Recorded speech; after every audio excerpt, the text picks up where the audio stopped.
Welcome, everyone. We'll just give it a few seconds here for folks to join in, and then we'll get started. Welcome.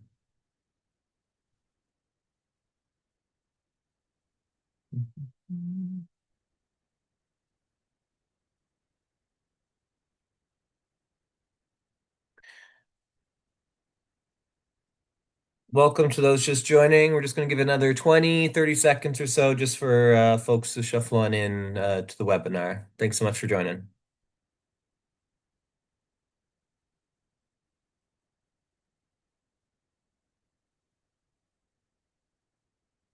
There we go. Okay. All right, I think we're good to get started. And so, good morning, good afternoon, and welcome everyone. Thank you so much for joining us for the third webinar in the Deep Sea Conservation Coalition's 2026 Media and Policy Briefing Series, Deep Sea Mining, What the World Needs to Know. Today's briefing is entitled Defending the Deep, Why a Moratorium Matters. And my name is Travis Aiden. I'm the Communications and Public Campaign Manager at the Deep Sea Conservation Coalition, and I will be moderating the discussion today. Before we begin, please note that we will be recording the session today, and then a recording will be shared with participants afterwards, and we will make it available online on the DSCC's YouTube account. So let's jump right in. In just a few days from now, governments from around the world will gather in Kingston, Jamaica for part two of the International Seabed Authority, ISA's 31st session, and that will include the Council and Assembly meeting. Governments are meeting at an unprecedented moment for the deep sea. For the first time in the history of the International Seabed regime, a company is attempting to bypass the International Seabed Authority and pursue commercial deep sea mining outside the international legal framework established under the UN Convention of the Law of the Sea. As a result, these ISA meetings are no longer simply about if we should allow mining or negotiating a mining code. They have become a test of whether governments are prepared to defend international law, uphold the common heritage of humankind, and protect the integrity of the multilateral system, or allow unlawful mining to set a dangerous precedent for the governance of our global commons. So for today, we'll examine what governments and the public need to know before these negotiations begin. And we're joined by four outstanding speakers to provide their overviews. So first, we'll hear from Sophia Sinikli, Global Campaign Director at the DSCC. Sophia will provide an overview of where the moratorium movement stands ahead of the ISA meeting, explain why governments face a clear choice between defending international law or allowing unlawful mining to proceed, and provide an update on the status of the mining code negotiations. Following Sophia, we'll hear from Louisa Casson, Global Project Lead at Greenpeace International. Louisa will present Greenpeace's new analysis, examining the corporate playbook behind unlawful deep sea mining, including the strategies companies have used to pressure governments to undermine international decision making. Our third speaker will be Vice Admiral Kevin Green. Admiral Green will discuss why unilateral deep sea mining is unlikely to strengthen U.S. strategic interests, the geopolitical implications of bypassing international law, and why a moratorium represents a more stable and responsible path forward. Finally, we're delighted to welcome Victor Vescovo, venture capitalist investor, retired U.S. Navy commander, and deep ocean explorer. Victor will explore the economic realities behind deep sea mining, including why the industry's promises around strategic minerals and financial returns continue to diverge from the available evidence. So we'll hear short presentations from each speaker before opening the floor for questions. While speakers are presenting, please feel free to use the Q&A function to submit your questions as they arise, and we'll answer as many as time allows at the end. And with that, I would like to hand it over to Sophia to kick us off. And I am just going to share the screen there. We have a few presentations for folks. So there we go. And I'm going to start the slideshow. And you all can see that? Good? Yeah, Yes, lovely. Over to you, Sophia. great. Thank you, Travis, and thank you everyone for joining us today. As Travis outlined, in just a few days, governments will be meeting in Kingston, Jamaica for the 31st session of the International Seabed Authority Council and Assembly meetings. What they decide there will determine whether the deep sea is protected as the common heritage of humankind, or whether it's opened up to a new speculative extractive industry before the world knows what the consequences will be. So, to make things very clear, despite the narrative promoted by the industry, deep sea mining is not inevitable and it's not necessary for the green transition. It is economically questionable, legally contested, environmentally dangerous, and deeply unjust. It would put one of the last remaining pristine areas of our planet at risk for the benefit of a handful of companies. So states before the International Seabed Authority now have a responsibility and an opportunity to make sure that that does not happen. Meanwhile, the movement against deep sea mining continues to grow. We now have 43 governments supporting a precautionary pause or a moratorium on deep sea mining, with Malawi, Kenya, and Madagascar joining the call before and around our ocean conference in Mombasa. And they brought vital leadership from the African continent. So we now have a landlocked state, a coastal state, and an island state from Africa supporting a moratorium or a precautionary pause. In Asia as well, we heard from 140 parliamentarians from Southeast Asia who declared support for an immediate moratorium on deep sea mining. The Pakistan Fisher Folk Forum also announced their opposition. And just yesterday, 96 indigenous organizations from 37 countries sent an open letter to the International Seabed Authority calling for a moratorium on deep sea mining. This is global, evidence-based demand for precaution, justice, and accountability. And it reflects a broad and ever-expanding recognition that the risks are too high, the science is incomplete, and the industry has not proven that mining the deep sea is either necessary or it will benefit humankind as a whole. Next slide, please. Actually, deep sea mining is a multi-dimensional risk. It's an environmental risk, it's a human rights risk, and financial and economic, reputational, and ultimately a governance risk. And you see here a number of quotes just to demonstrate the breadth and diversity of opposition to deep sea mining. And this includes also the financial sector, and we hear more about that later today.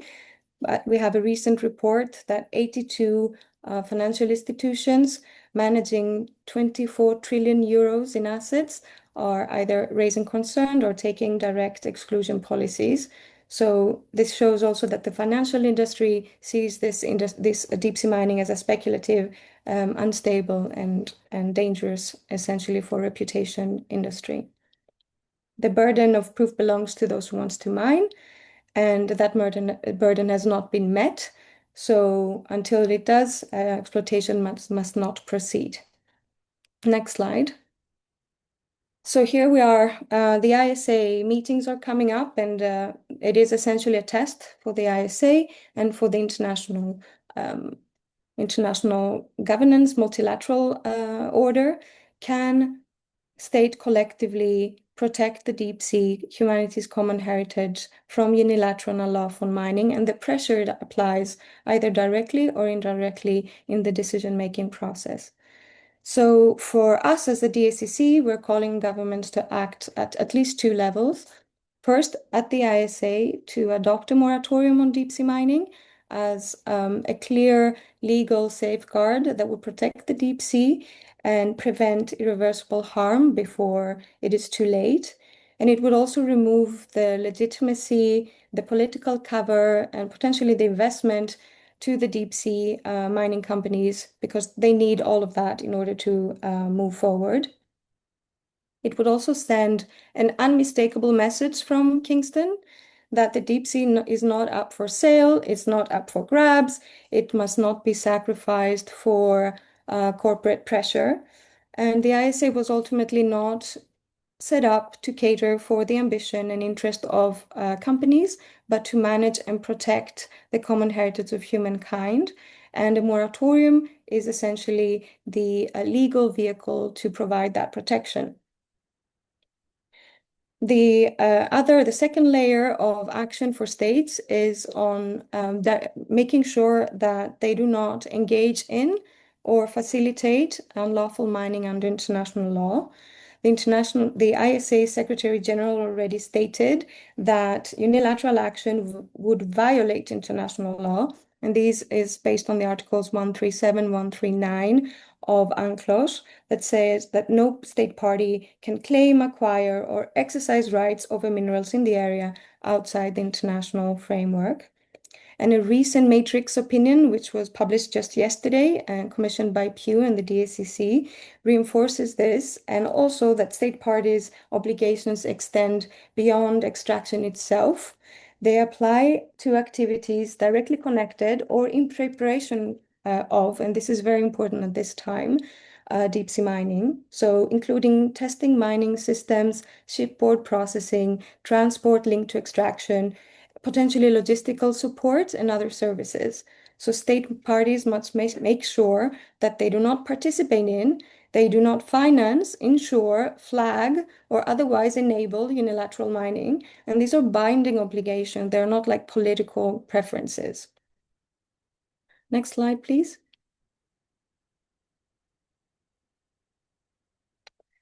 And in this context, some promote the quick adoption of a mining code under the ISA as some sort of solution to unlawful mining. We categorically reject that argument. We see it's not just not a solution, but actually part of the industry strategy to use this pressure almost like a shock doctrine situation, use this pressure on state at the ISA to push them into having to adopt or feeling that they have to adopt a mining code quickly, which would then legitimize deep sea mining. However, the current mining code that is negotiated, and a couple of weeks ago it was shared for comments, remains unfit for adoption, to say the least. There are still major regulatory, governance, equity, environmental gaps, and no scientific baselines. There are serious issues with cumulative risk assessment, monitoring, compliance, and we see compliance issues also now, even at the level of exploration licenses. Let's not even think about what would happen under an exploitation scenario. Benefit sharing has not been taken up. Standards and guidelines, which include a lot of the really important elements that have been pushed out of the framework mining code that is being negotiated, are also not really, not even, most of them not even identified or agreed as necessary at this point. So the conditions are not in place at all to even talk about adoption of this mining code. Rushing this is irresponsible, could be seen as capitulation, if not complicity, and it's definitely not responsible governance. Next slide. Yes, so this is the DACC. We have over 140 organizations worldwide working together. So our message to governments going to the ISA is quite simple. Do not allow unlawful deep sea mining to proceed. Act at the ISA and at home to make sure that that does not happen. Do not rush a weak and ineffective mining code under corporate pressure. Do not let a handful of companies gamble with the least unexplored area of our planet. Scientists have warned that we need still at least 10 to 15 years before we have the information needed to make informed decisions on deep sea mining. So that's why precaution is so essential. And so no deep sea mining should be allowed until we have that scientific understanding, independent scientific understanding, clear evidence that deep sea mining would benefit humankind as a whole versus just private interests, and the free and prior informed consent of indigenous peoples. States should adopt a moratorium on deep sea mining, listen to the growing opposition that is coming from all directions, all regions, all sectors, and choose protection, precaution, and common responsibility to protect the deep sea and the common benefit of humankind for current generations and those that are coming after us. Thank you. Wonderful. Thank you so much, Sophia, for that great overview of the moratorium campaign and what we can expect of the upcoming ISA meetings. I think, key takeaway from that is deep sea mining is not inevitable. And there, as much as industry may portray it as that, and that there is a huge wave of momentum on the other side calling for a pause in science and yet responsible governance here. So thank you. Next, we're going to jump to Louisa with Greenpeace to talk about a new Greenpeace report that is examining the corporate playbook employed by mining companies and their role surrounding unilateral mining. Over to you, Louisa. Thanks, Travis. Hello, everybody. So I'm going to talk about, as Travis said, what we see as an increasing risk of corporate capture of the deep ocean, and particularly emphasize what can be done to halt that in its tracks. And I think, it's important to recognize that we are arriving at this International Seabed Authority meeting under the unprecedented situation where we have two deep sea mining companies, both subsidiaries of the metals company, who are currently suing the deep sea mining regulator, the ISA. And in this situation, we have the first ever contentious cases that have been brought by these deep sea mining companies to the International Tribunal on the Law of the Sea. It's really vital to ask the question, what and who is the real threat to international law when we look at these issues?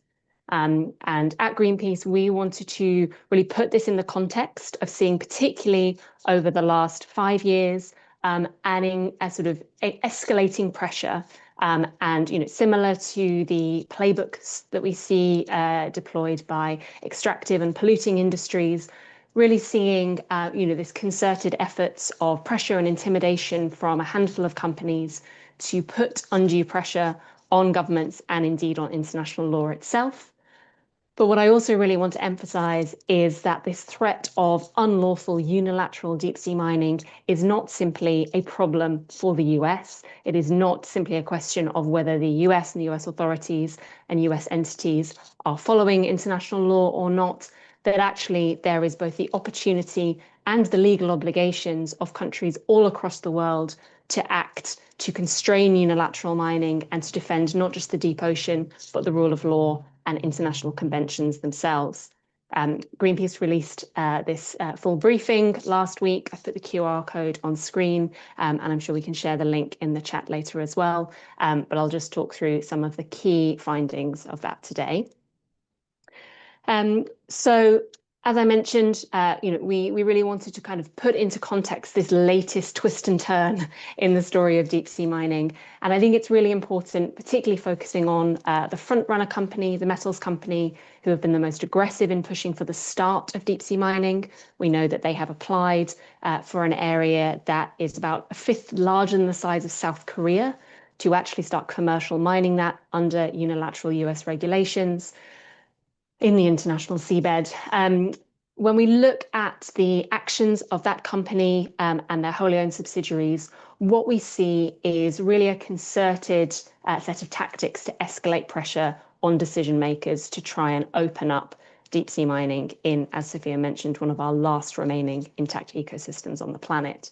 We see that through its wholly owned subsidiaries, the metals company has sought to gain access to resources that legally belong to humankind, that are under this legal status of the international seabed being the common heritage of humankind, and particularly by working through a Nauruan and a Tongan subsidy to gain areas that are reserved for developing nations, that are supposed to benefit access for developing nations, and are now seeking to exploit those expressly under a rationale for US national security.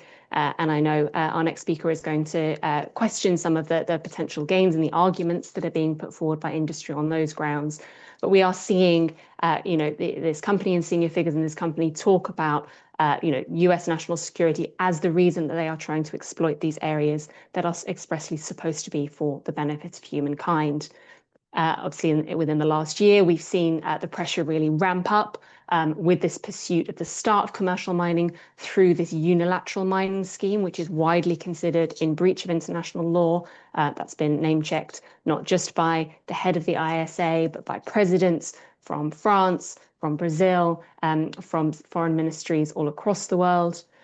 What we're also seeing, and I think I really want to draw your attention here, is the sort of rationale that's being pushed by the metals company for why they have sought this pivot, why they are trying to circumvent the multilateral framework and the global system for managing the international seabed. So I'm just going to cast forward to, what was the rationale given by Gerard Barron, the head of the metals company, also with a senior leadership role at the metals company USA, for explaining this very controversial pivot. Because I think we often hear it described that this was simply about the ISA's continuing negotiations for a mining code to allow deep sea mining to start at the international level, that there was simply a question of how long these negotiations have been taking. But as you can see highlighted here, the company also expressed concerns that the regulations at the international level may be written in a way so as to not allow commercial enterprises to operate. And I really wanted to underline this because I think this really helps put into context and show us that these efforts to start unilateral mining are a corporate ploy to force a race to the bottom in regulatory standards. This is about being concerned that the standards that regulators, that governments around the world are working on would be too constraining for private companies. And so we have to see this effort to start unilateral mining as an effort to push for more lax standards, to pressure governments into fast tracking a mining code, as Sophia talked about. And this is why it's so vital for governments to stand united and to not play the same game, to ensure that they are being responsible and that they are upholding their obligations for marine protection, for equity, and the whole raft of obligations that are listed in the UN Convention on the Law of the Sea. So just finishing off on the sort of playbook that we have charted, particularly over the last few years, we've seen this worrying trend to silence dissent, including from the developing state sponsors that the metals company subsidiaries have been working with. If you look at the updated sponsorship agreements that NORI and TOML have with Nauru and Tonga respectively, we can see that there are now effectively gagging clauses put in place, which prevent members of the government and citizens from Nauru and Tonga from raising concerns and disputing applications made by TMC subsidiaries to the US or mining permits or exploration licenses given out under the US system. And this is profoundly undemocratic. This is binding governments and government officials to privilege the interests of a foreign-owned corporation above protecting the common good and indeed those nations' own legal obligations. And I think that the latest twist and turn is this effort to prevent oversight and adverse decisions by the ISA through this attempt by the two companies to sue the ISA and ask for what would be akin to an injunction against the ISA in carrying out its regulatory compliance duties, in simply carrying out an inquiry looking at whether ISA contractors are in breach of their obligations to uphold international law and to follow the authority of the ISA. What I really want to make clear is that in that context, it is not now that governments can simply wring their hands or criticize the efforts of this single corporate group, but actually recognizing that deep sea mining was always envisaged as an international supply chain. And if we look at the metals company and the metals company USA's plans, that has not changed. Even though they are applying for unilateral permission from US authorities, they are still relying on an international supply chain. That puts their partners or potential partners directly at risk of breaching their legal obligations and the states from where they are effectively controlled. And we have pulled together from public information the range of jurisdictions who face legal exposure through service providers, through potential supply chain partners. We've picked out a few of the key jurisdictions here, so particularly the involvement of the All Seas Group, who plans to provide the mining machine and mining ship for the metals company, and indeed signed a contract in May of this year, which commits to be doing everything that they need to get ready for commercial production. That is a Dutch-Swiss registered entity, and so that we are seeing legal opinions coming out which are reinforcing the active legal obligation that now sits on the Dutch government to act. We're seeing parliamentary pressure in the Netherlands and Switzerland to call for action so that those governments are ensuring that they are not in breach and that an entity that is registered in the Netherlands and Switzerland does not participate in this breach of international law. Additionally, Canada, where the metals company is headquartered, and a number of other entities that the metals company mentions in their applications, in their financial filings, have Canadian registration. Malta as a flag state of the Hidden Gem, which is expressly named as the first production vessel that is intended to be used by the metals company. And the states of Nauru and Tonga as the sponsoring states for the metals company's subsidiaries that I've already mentioned. Key individuals residing or having the nationality of Australia. These are places that require urgent action from these governments. Meanwhile, there are potential connections that are also identified to the UK, to Belgium, to Japan, to Korea, to Singapore, to Indonesia, and that is a non-exhaustive list. So this requires urgent investigation from governments to make sure that no companies or persons who have their jurisdiction registered are participating. And I see this both as an opportunity, but also a legal obligation to make sure that actually governments are actively defending international law as well as the deep ocean. It's worth saying as well that some of these companies have simply been name checked by the metals company or the metals company USA. Some of those companies have actually raised questions, particularly a Japanese processor, which in response to questions has said that they only intend to follow international law. So that casts, again, serious doubt over the feasibility over whether these operations can really go ahead. So just to conclude, I really want to sort of emphasize that governments have the tools to act to prevent this corporate capture of the deep sea. Action in national jurisdictions to constrain unilateral mining is absolutely essential and is a key way for governments to constrain the operability of unlawful unilateral deep sea mining. The ISA inquiry, which was agreed by consensus last July. It is important that that continues. Obviously, that is the subject of this litigation by the two companies, and we're expecting a ruling on provisional measures by the 18th of July. So that will come right in the middle of the ISA meeting and be really something to look out for. I think it's really important as well that governments use the tools they have to create material consequences for companies who are two-timing the system, who are trying to hold on to ISA contracts which give them access to parts of the seabed under an internationally legitimate contract, while at the same time seeking to get permission to mine that through an internationally illegitimate contract via the US. And governments have the tools to not extend these contracts, to terminate them. This is something that has been referenced by the metals company as a material financial risk to their business plan. And it's important that governments use the full range of tools that they have available where they find breaches have taken place. And crucially, just to end, a moratorium on deep sea mining is the clearest signal that governments remain committed to multilateral negotiations, that the common ground between those over 170 governments is that they are not ready to allow deep sea mining to start. They are not willing to take irreversible decisions when there is not enough knowledge to know the full scale of impacts that they could be held responsible for. And it's a way also for governments to isolate and to contain that unilateral deep sea mining, making it riskier and less attractive for investors and insurers for the benefit of humankind. Thank you very much. Wonderful. Thank you so much, Lise, for that great overview. And I'm sure folks would love to see the report. So if we will get that link and post it in the chat for folks. And I think it does make draws how kind of crazy it is that there are some governments at the ISA willing to rush a mining code to appease mining contractors that are willing to bypass or subvert the process entirely. And why would we try to appease those actors? And so I think that this just shines a brighter light on that there. So thank you. We're going to now jump to Admiral Kevin Green, who's a background in the U.S. Navy and in the Pacific, to provide an angle that has become a more prominent angle within the deep sea mining debate, but has maybe been lacking so far today. And that's kind of the geopolitical, military U.S. side of things. And we'd love to hear your perspectives, Kevin. So without further ado, we'll hand it over to you.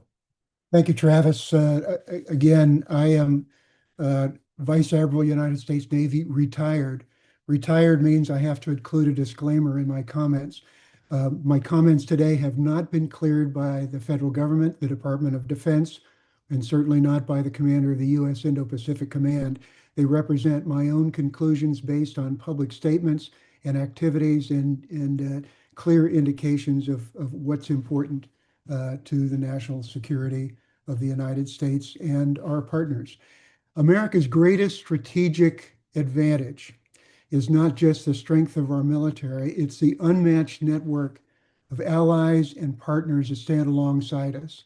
It makes us and our free world safer, more secure, and it does not force us to face challenges all by ourselves. Um, I think it's important for folks to understand that this issue that we're dealing with, that the DSCC and the ISA and Greenpeace and all the others are involved in, has enormous strategic implications for the United States and for our partners as well. We have an approach that is really focused on deterrence. And I'm going to focus a little bit on the Indo-Pacific region, but it applies to the other areas of the world as well.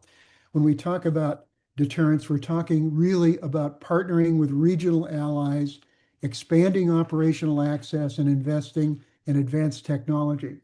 And when we talk about operational access, that means the ability to partner with the nations in the region, including the Pacific Island nations, whether it's airport access or shipping port access, or it's being able to transfer forces across their territorial seas and so forth with their full concurrence. And it also implies that they understand and trust our judgment on our relationships, on our policies, and our activities. Without that, we're in a very bad place with regard to that enormous section of the globe. Operational access is extraordinarily important to us. On the advanced technology piece, I have looked without success to find indications that the Department of Defense needs what deep sea mining would provide in terms of whether it's manganese or nickel or copper or cobalt or whatever. That is not the issue. That's not the problem. Rare earth minerals, of course, but terrestrial uh, sources provide adequate amounts of the raw materials. The issue in the United States and for many of our allies as well has to do with refining and processing those materials, where China has an enormous advantage because of their investments and of their commercial strategy to make it difficult and unrewarding for processors in other parts of the world, particularly those parts of the world that don't cooperate with them on every issue. So I'm not finding anything from the Department of Defense. I'm not finding anything from the services. And it's quite clear that anyone who claims otherwise simply doesn't know what they're talking about, or they do, and they have other purposes in mind. The issue of unilateral mining is contrary to the responsibilities and relationships that we have with our partners and allies. It won't fix the critical mineral issue, of course. It's not in the U.S., the best interest of the United States. It's not in the best interest of our allies either. With no Department of Defense assessed requirement, this simply opens opportunities for China to take advantage of untrustworthy perspectives and approaches by us or any of our allies as well. It damages the alliances that we need to have in the Pacific and other regions of the world. For those reasons, I most strongly support the approach of DSCC for a moratorium. Let's find out what the heck we're talking about. Let's find out what we're supposed to be doing. Let's find out what the costs are and what the advantages are before going any further down the road that has all the negative implications that we've discussed. Thank you very much. I look forward to questions. Wonderful. And thank you so much, Kevin, for that perspective. I think it has been somewhat of what lacking in the discussion. And it kind of, from being from the US and your background, it shows, where is the necessity for the US to be pursuing this via or TMC via US domestic legislation to be pursuing this form of unilateral mining. And really, there are not many benefits to be found at the moment. So we very much appreciate it. And as I mentioned at the start too, the Q&A function is there. I see a few questions rolling in. And so if you do have questions that pop up in your mind, please do not hesitate to use that chat. And so next we're going to head to Victor Vescovo to talk about the economic realities of deep sea mining and maybe some of the mistruths or false claims surrounding the promises of deep sea mining and yeah, those realities. And so, Victor, I will hand it over to you and I'll share my screen. So you have that. Here we go. Wonderful. We can all see that there. Great. Lovely. Thank you. Thank you very much, Travis. And the same disclaimer goes for me as a former retired U.S. Navy commander. And I've got a pretty dense presentation, so I'll kick it off really quickly. So next slide, please. The topics I'm going to be talking about: the overly optimistic economics of deep sea mining, the underestimated technical issues, the legal exposure, and then technological substitution that is happening far more rapidly than the proponents of deep sea mining have anticipated. Next. Very important point, and I'll give some air to this statement. The media needs to understand that mining polymetallic nodules on the seafloor is no cornucopia of a vast supply of critical minerals for the supply of the world. There are 4 minerals that you can recover. Even the metals company, in all their documentations, base their entire economic models on these 4 elements. This is what's in the nodules: manganese, copper, cobalt, and nickel. Manganese and copper are widely distributed throughout the Earth's crust. Many of our allies produce these metals for our consumption. They are not a strategic resource that we have to seize because they're so rare. They're quite common. The 2 metals that even the metals company admitted were the real core of their business case back when they started proposing deep sea mining in a very aggressive way in the early 2000s was for the energy transition. At that time, most high-powered batteries used cobalt and nickel. So it made logical sense. Well, we need more of these because these are semi-rare elements. But again, it cannot be stressed enough. There are only 4 metals that you can get from polymetallic nodules. Nothing else on the periodic table, including rare earths. You can get rare earths potentially from other parts of the seafloor, but not polymetallic nodules, which is what the metals company is going to be mining. Next. Of these metals, I think it shocks everyone when they see, when you actually look at what is in a nodule, it's 1% copper, 1% nickel, 0.2% cobalt on average. And this is from the most dense polymetallic nodule field in the world, which is the Clarion-Clipperton zone, which is where the metals company wants to mine. You can make some assumptions about the price per ton on these metals, particularly on manganese, but the others are quite well known. The revenue, when you crunch the numbers, right now is about $566 a ton. But the key is people need to realize there's going to be doing a heck of a lot of work to bring metal and rock from 4,000 to 6,000 meters underwater, deeper than the Titanic, and almost 70% of it is useless. Only less than 3% of what they're bringing up is useful. That from the beginning is not essentially a very viable economic case, especially when it's so hard to get down there and get the metals up. Next. So why do it? They're doing it to make money. We all know that. If they're not going to make money, they wouldn't do it. But will it? Can it be profitably mined? That's the key question. No one has ever done this. Next. Okay, so what is the net value of mining polymetallic nodules after the costs? Assuming a revenue is roughly $566 a ton, and you can do plus or minus $100 on that, assuming 90% recovery, which is pretty aggressive. But manganese is about 125 of that. Manganese is an extremely well-produced mineral throughout the world, and that price is very volatile to the supply that's put on the market. Okay, the cost to retrieve and process, according to the metals company's own documents, is about $450 a ton. Next. So the gross margin, how much money you get just from bringing something up and selling it, not overheads, not money you've already put into it, is about $116 to maybe negative $9 a ton, depending on just the manganese value. Nickel, cobalt, and copper aren't enough to completely cover the cost by themselves. Next. So this also does not include the selling and administration of the company. The capital recovery and interest that you would have to deploy to mine are on the order of $120 to $200 to $300 a ton. These are all costs that are actually a very large headwind for the company. Next. Okay. They have tried this before. The CEO of the metals company and many of his staff members are previously members of the Nautilus Minerals that tried to mine not polymetallic nodules, but crusts off of Papua New Guinea. It went bankrupt in 2019. But actually, the CEO of the metals company actually was able to exit his investment before it collapsed, which shows you a little bit about how he operates in this space. This has been tried before and it failed miserably, and they left an environmental wasteland where they tried to do it with a massive financial loss, especially to the government that tried to sponsor it, Papua New Guinea. Next.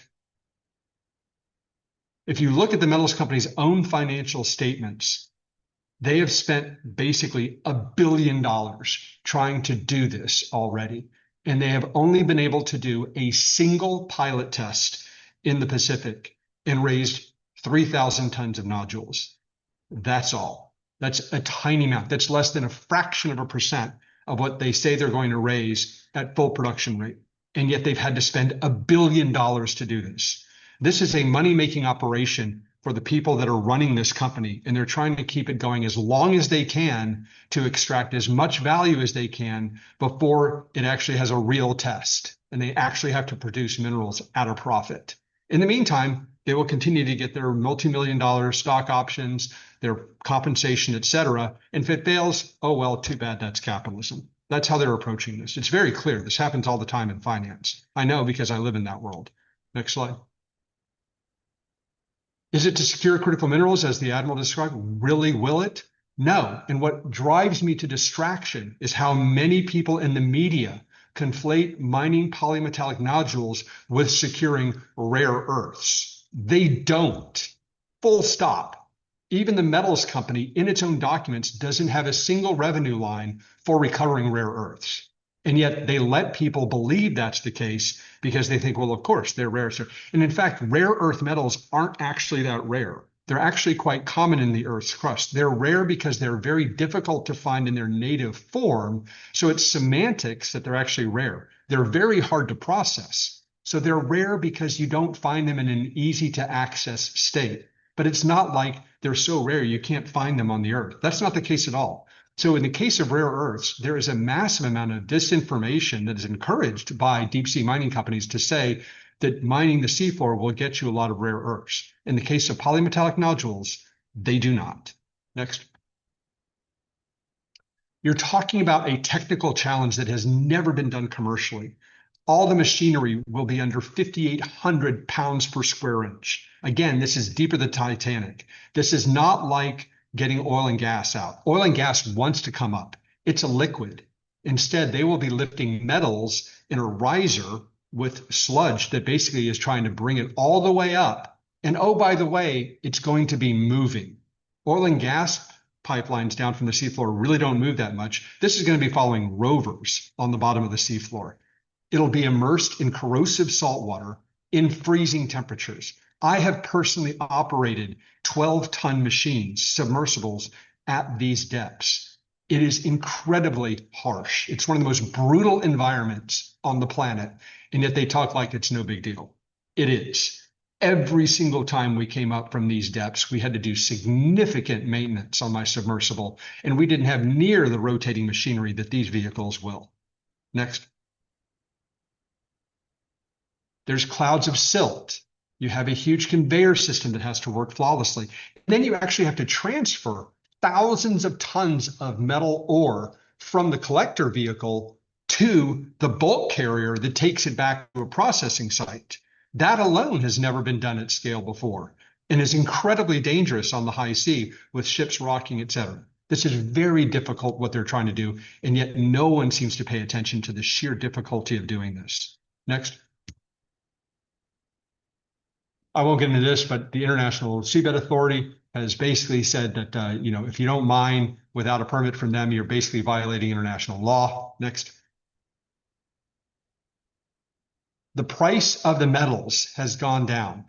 In the case of nickel, from the high point of 2022, when deep sea mining was all the rage to supply metals for the energy transition, it's down from 43,000 a ton down to 16,000.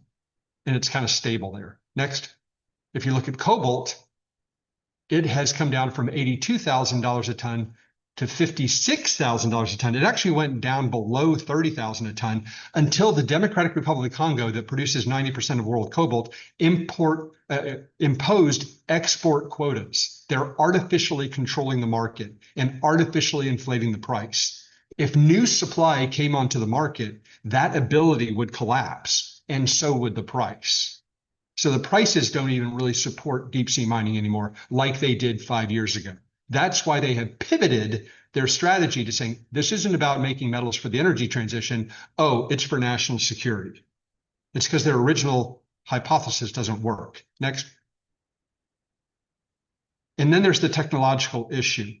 Deep sea mining was based on an electrical transition to nickel, manganese, and cobalt-based batteries.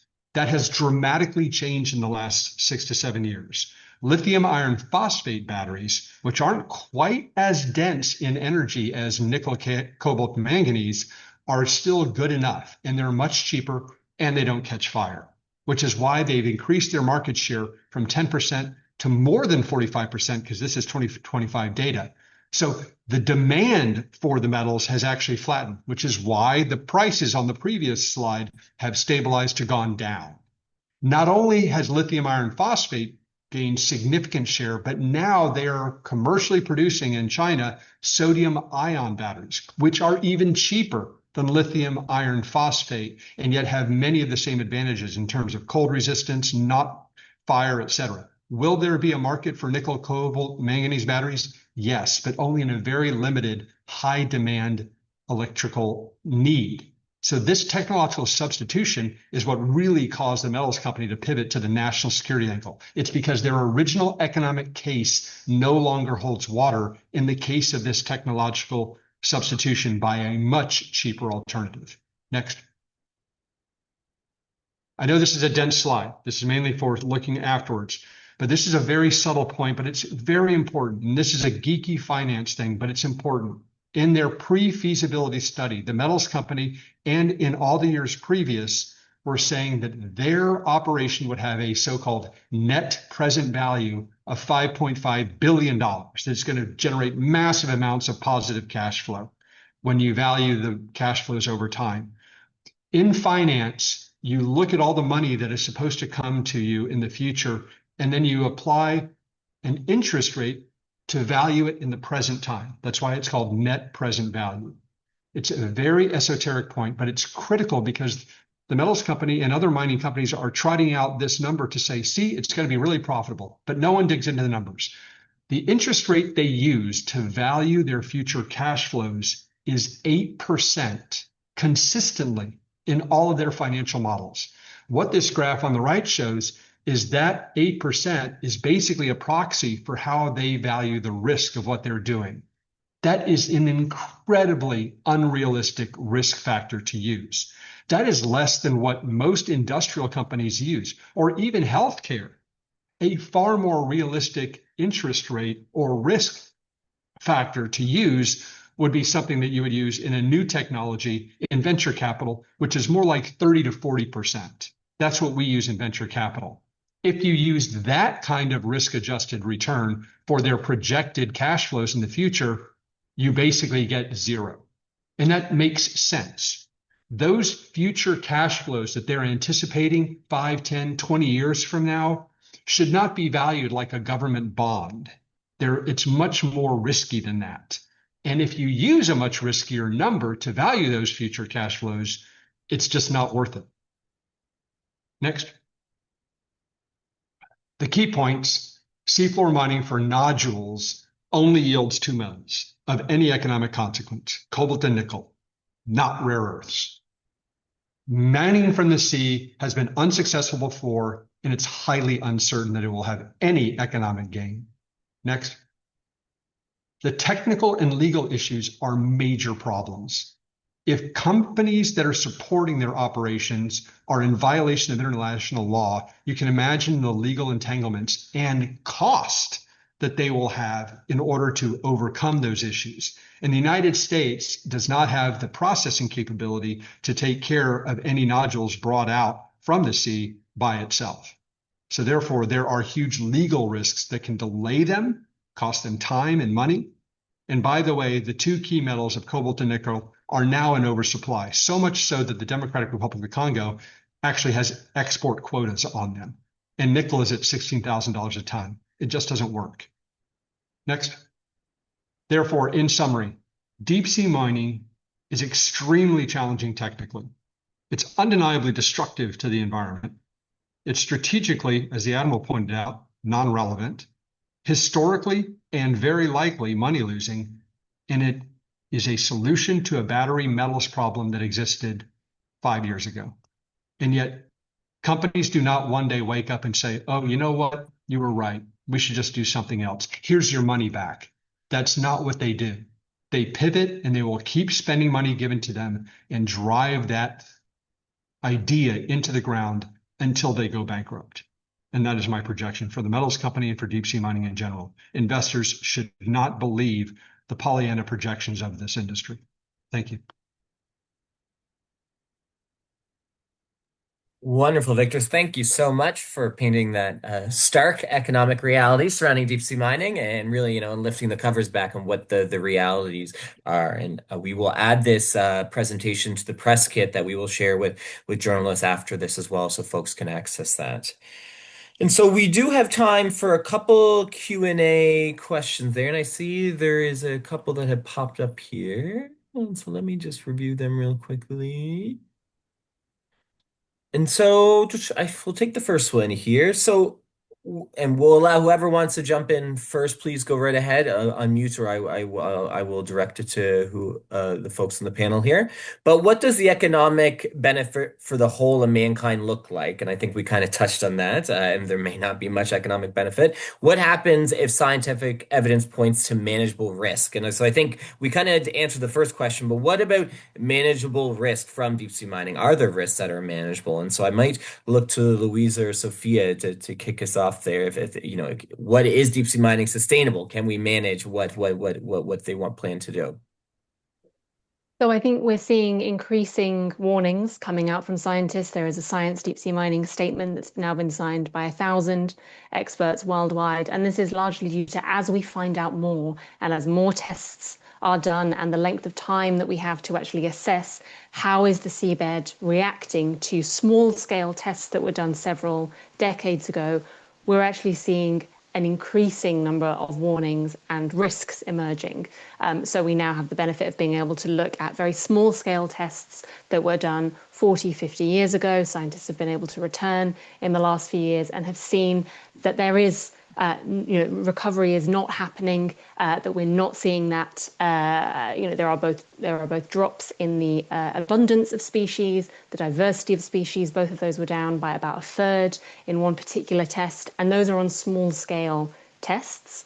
I think at the same time as there is greater interest in exploring the deep sea from a scientific perspective, we are finding out so much more about the diversity, the rarity, the vulnerability of species that can be found, particularly in these target areas. So I think, just as we have seen that some of the economic spin from the industry is being progressively debunked, also some of their claims about the deep sea being lifeless, or that there isn't biodiversity of value, is being progressively debunked by scientists from all across the world. And I would say, just to add on the economic benefit, this is obviously a key political negotiation. We've heard from delegates from around the world that there has not been enough time, that they are not finding the answers, that from the projections that are currently being put out, including at the International Seabed Authority, that could mean that private mining companies dominate about 98% of any economic value, if there is indeed revenue, and it would leave the average African nation in a situation where you had 6 mines operating within the first few years, simply receiving less than $400,000 in a year.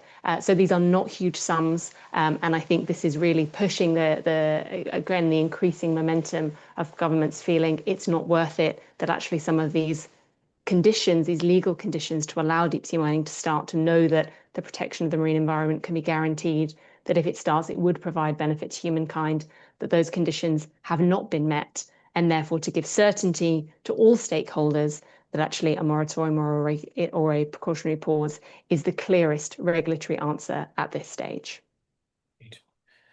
Thank you, Louisa. That's a great and clear answer. Wonderful.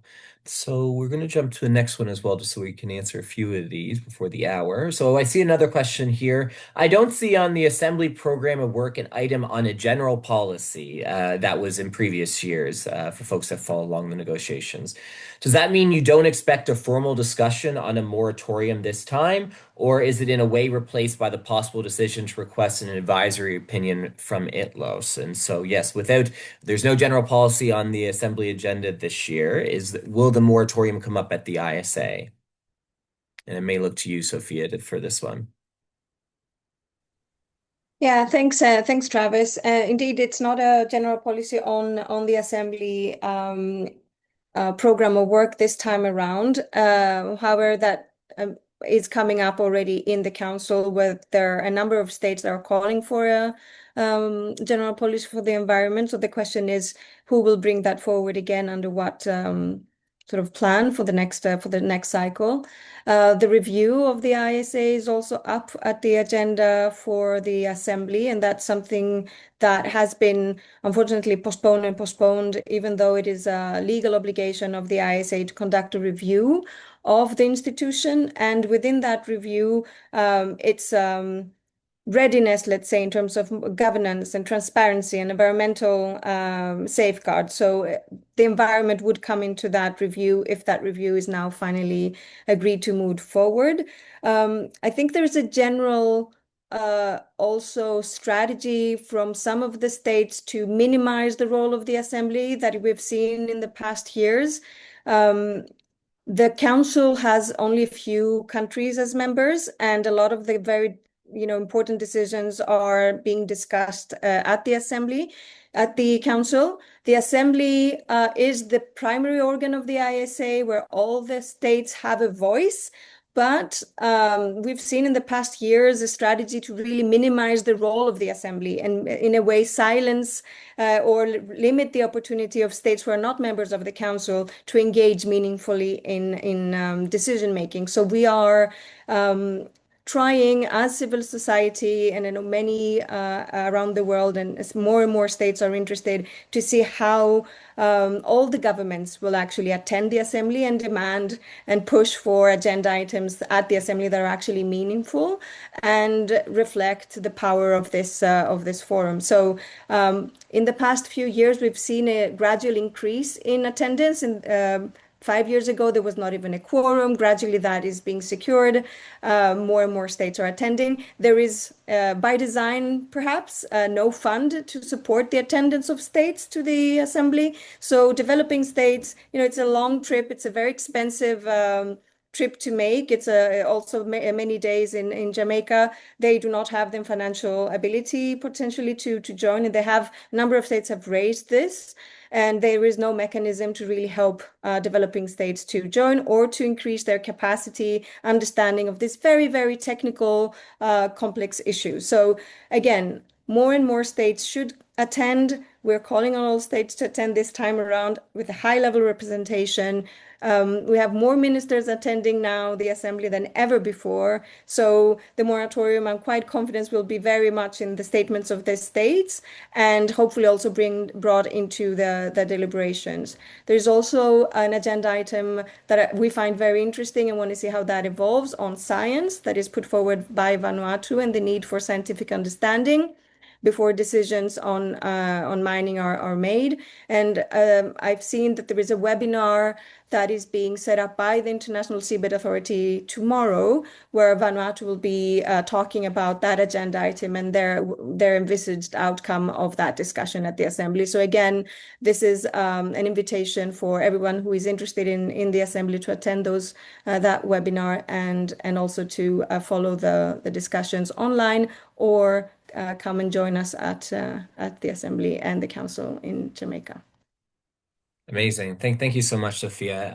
And so I think with that, we do unfortunately have to wrap up. But of course, I will drop my email in the chat. If you would like to speak or interview or have any further questions with these speakers, please do contact me and we can facilitate that process. And so to wrap up, I just really want to thank all our speakers today for those valuable insights, and thank you to everyone who joined us today. I think the discussion has made one thing very clear, that as negotiations begin in Kingston next week, the choice facing governments is either defend the integrity of the international seabed regime by supporting a moratorium, or allow unlawful and unnecessary, really, mining to shape ocean governance through corporate pressure and unilateral action. And so we hope the briefing today has provided this useful context ahead of those discussions. And as I said, a recording will be shared with participants and uploaded to the DSCC's YouTube page. And I will just post in the chat now the press kit that we have developed for the meeting, along with the DSCC policy recommendations and my email as well for contact in there as well.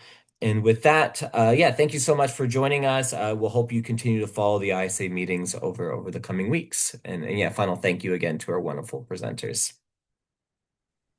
And with that, we will end. Thank you all so much.